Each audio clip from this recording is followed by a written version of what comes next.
don't mind me, I'm just going to give you all the tips that you need to know on how to run the economy of TFT. So sit back, relax, and enjoy the show. This is going to be just on the economy. The example build that I give you is not necessarily like it's a pretty decent build, but it's not necessarily like the only thing this strategy works with. So I just want to make that very clear, first off. And second off, I know what I'm talking about for the most part because I'm Platinum 1 of my past 20 games. I've come in the top 16 of them. My average place is 2.6. I've played Wilders and Mages, Mages and just Dragons in general, and Yordles. I've played both Rangers and Elementals. I've played Assassins a couple of times. I know how to play different builds, so this economy strategy works with pretty much every single build you can think of. So without further ado, I'm just going to jump right into it. The biggest misconception in this game is the fact that you think that you need to go for that 50 gold right off the bat because you're like, oh, 50 gold interest? Like, that's the way I can earn the most money. And technically speaking, you're not wrong. But in order to get there, you have to sacrifice so much because you're probably going to not be spending money on units, which means you'll probably be losing, which means you're trading that 50 gold for a lot of HP. So, biggest common misconception, you don't necessarily want to do that, but there are some specific cases where it is okay, and I'll get into that in a second. But I'm going to talk about the ideal way to play the game, the way I try to play the game every round, if I can.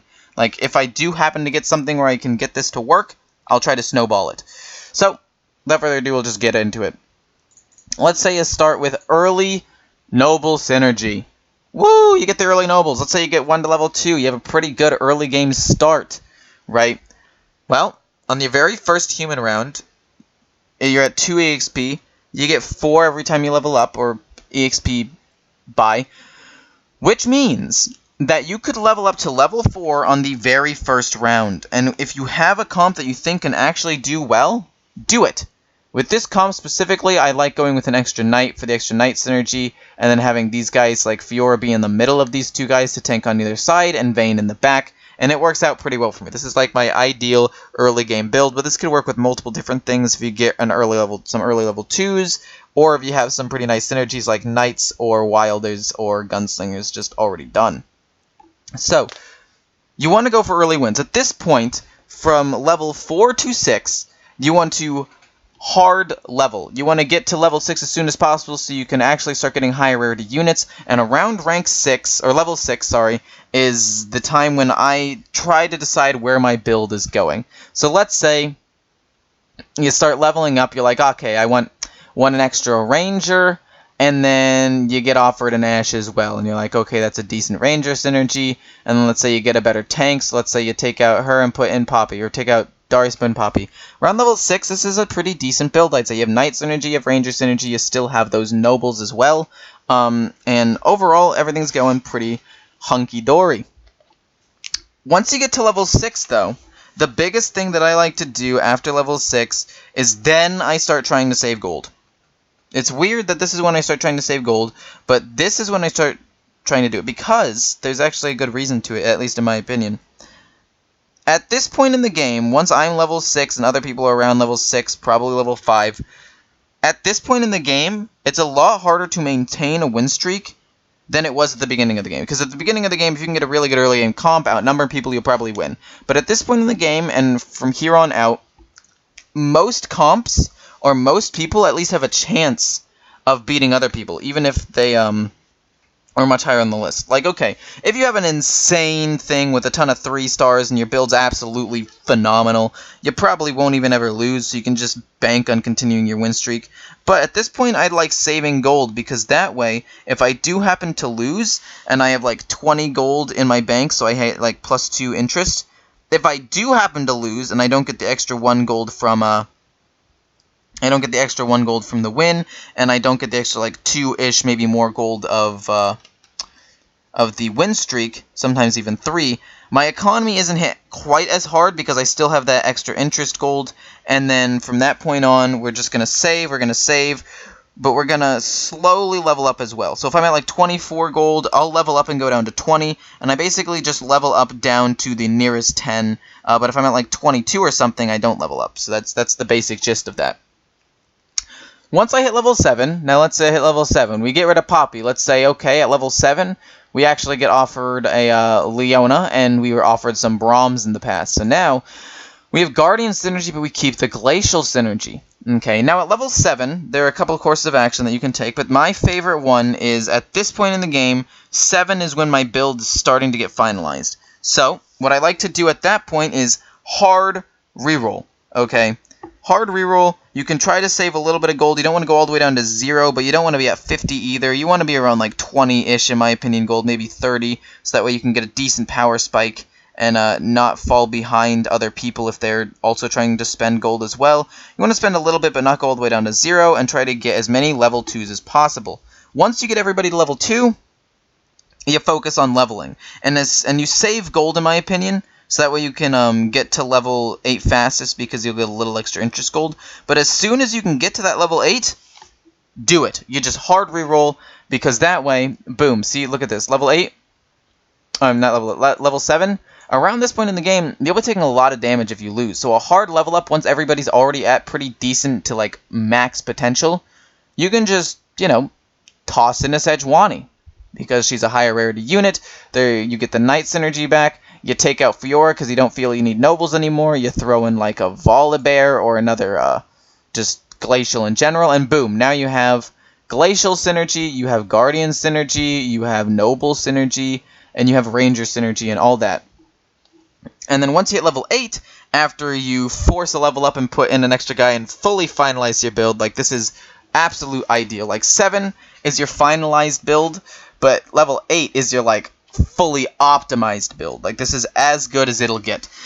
After that, you can try to get the guys that you just put in, like the Volibear and the Sejuani, to level 2, and then level up to level 9, and then put in a random guy to get a little bit of extra synergy, but it's generally not going to be an insane boost of power because you already have a lot of little synergies already built up. So that's basically how you want to play the game with a win streak. You want to spend on levels until level 6, and then from level 6 to level 7 levels, but also start trying to save some gold. And then from 7 to 8, level up everybody level 2, and then once you get to, or at 7 you want to level up everyone to level 2, then once you do that you can level up to level 8, put in some other guys, get them to level 2, and then go for level 9.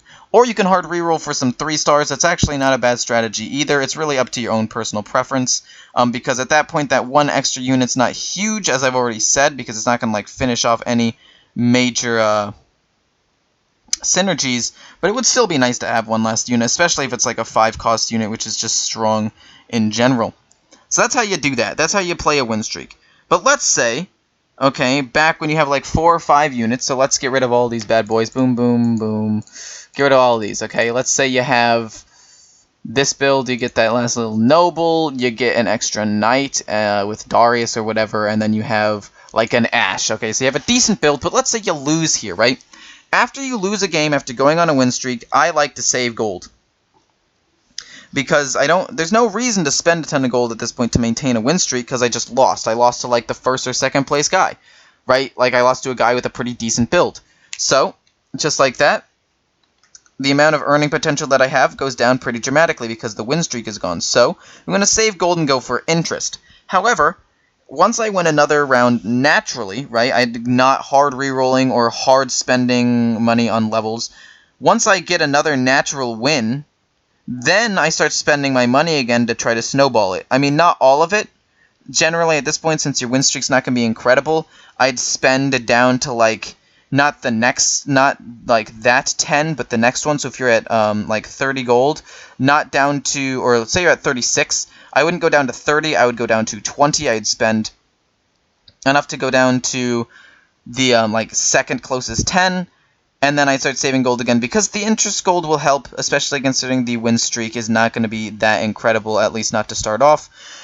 But as the win streak grows, you can spend money again and go closer down to 0 if you think you can maintain a win streak. But as I said, once you get to higher rounds, win streaks become less and less common, so at a certain point around level 7, as I said, you want to start saving, or 6, as I said, you want to start saving a little bit of gold anyway.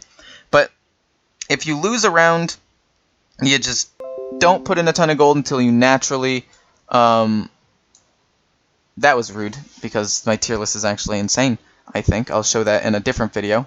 But anyway, what I was talking about is basically you want to just go with that, and then once you win another game, you want to commit to gold. Or you want to commit to spending all your gold again after a win, or at least going down from like 36 to 20, like not the next 10, but the 10 after that. So that's what you do if it's not ideal. Like, you have a good lineup, but it's not one that absolutely dominates. And then the last one is if you're just losing. If you just lose every round, this is a time when you want to actually save all, if not, maybe most of your gold. You don't want to pass up people, right? Like, if you have this build, but you're behind, let's say other people are level 6 and have better stuff, you don't want to pass up a level 2 Vayne or a level 2 Ashe. But you also don't want to hard level up or reroll for them either, because this way, if you stay at a lower level, you're more likely to get your lower level things, which means you might get some early lucky 3-stars that give you a nice power spike. You're more likely to get like Ashe because there are less people in the pool in total. And overall, it helps you a decent amount, right? Like, it's not that bad because you have a decent build. Sometimes if your build's abysmal and you just get obliterated, that's not great. But if you have a decent build to where you're only losing, like, you know, anywhere between 5 and 8-ish health a round, where you're not getting blown out, but you're losing rounds fairly handily, that's fine. However, once you get down to about 50 health, that's when you should start spending your gold. At 50 health, maybe like 53, maybe 50 is too low, but like 53 minus health, right? At this point, what you want to do is you want to spend so much of your gold. You want to, at this point, start going down, not like murdering your bank account in this game, not murdering your economy, but like easily go from your 50 gold plus, so let's say you're at like 55 or whatever. You want to go down to like 20 over the course of the next couple of rounds. You want to still have a little bit of interest gold just in case you don't start winning, so that way you still have a decent economy. But like, if you do start winning a little bit because you just spent a ton of gold, you can keep going down. Like, at this point, once you're at 53 or less health, especially if it's like early on in the game, near like one of the last 2 people, you need to spend that gold, right? There's no real way around it. So you can go on a losing streak for like 8, 9, maybe even 10 rounds if you like barely lose rounds. Let's say you get lucky and you time it perfectly and you only take like 5 damage a round. That still only gives you maximum 10 rounds before you get to that 50 HP mark. So let's say you go down to 10, or you lose 10 rounds in a row, you have a decent amount of economy because you actually are on a massive losing streak and you have a ton of interest gold. At that point, you need to just spend it all, because 50 HP is just too stressful, and once you get to that point in the game where, like, 10 rounds in, you could be taking double-digit damage, no problem, if you play against, like, the first-place guy at this point. And if you do take a ton of damage, and let's say you take, like, 18, all of a sudden, from 50, you're at 32, and it's a lot more stressful than being at 50. So once you get to 50, spend all your gold so you don't take any more damage in health, and hope that it's enough to get you on a win streak of your own. And, honestly, it might not even be worth it to keep a ton of interest gold. Like, maybe 10 or 20, but nothing. You don't want to save any more than that. You want to just spend as much gold as you can, because if you die with extra gold, it's the worst feeling in the world, or if you take a ton of damage with having some extra gold, it's terrible. So, honestly, I'd recommend spending pretty much all of it so you don't die, as like a Hail Mary play to get you back in the game and maybe a win streak. But if you want to save 10 or 20, that's fine. The only exception to this rule, however, is pirates.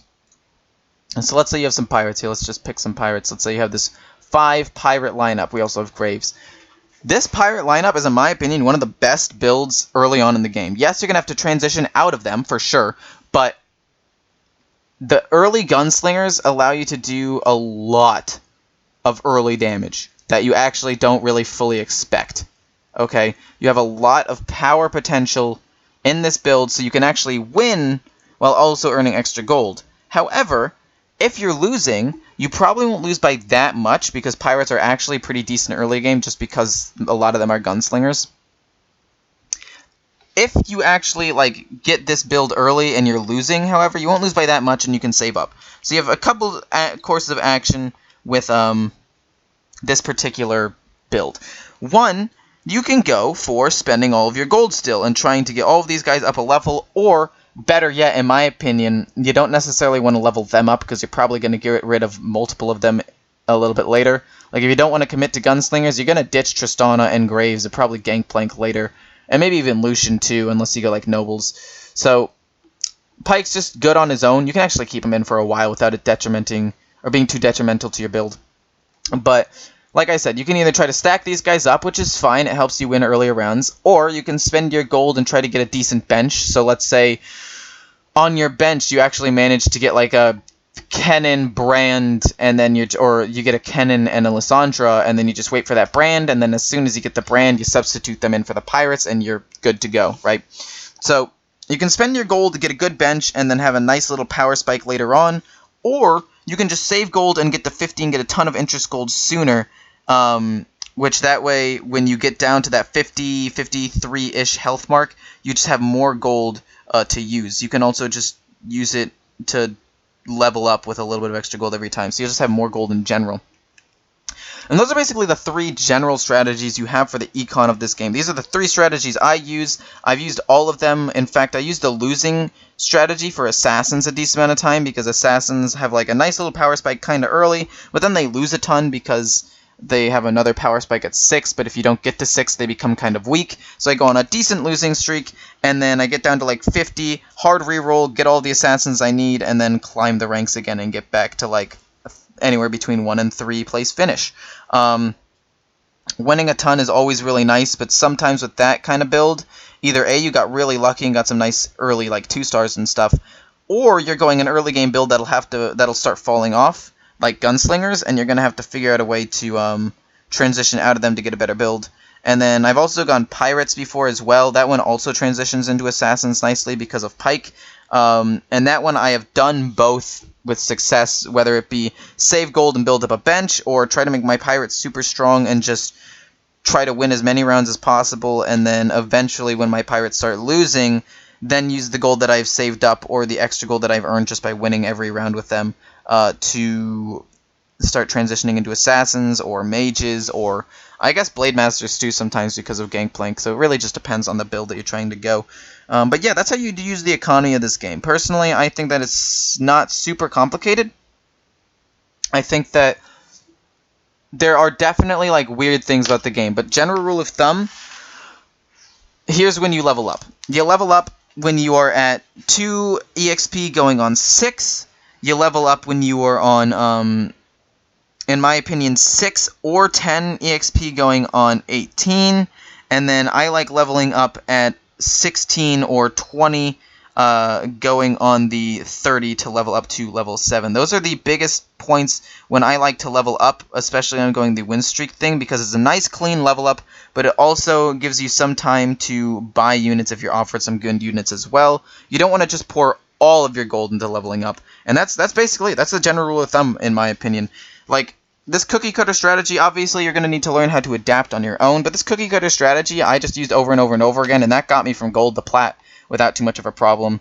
And I needed to start adapting after I got to plat, but you know, even then, this cookie cutter strategy still works at least moderately well in this rank as well, at least to start off until I start like transitioning into a different build. So anyway, hope you guys enjoyed. I enjoyed making this guide. I think it's a pretty good guide. It gives you basically everything you need to know on the economy of the game, and I'm going to go into like items, itemization, item tier list, transitioning in future guides. So stay tuned for all that. See ya.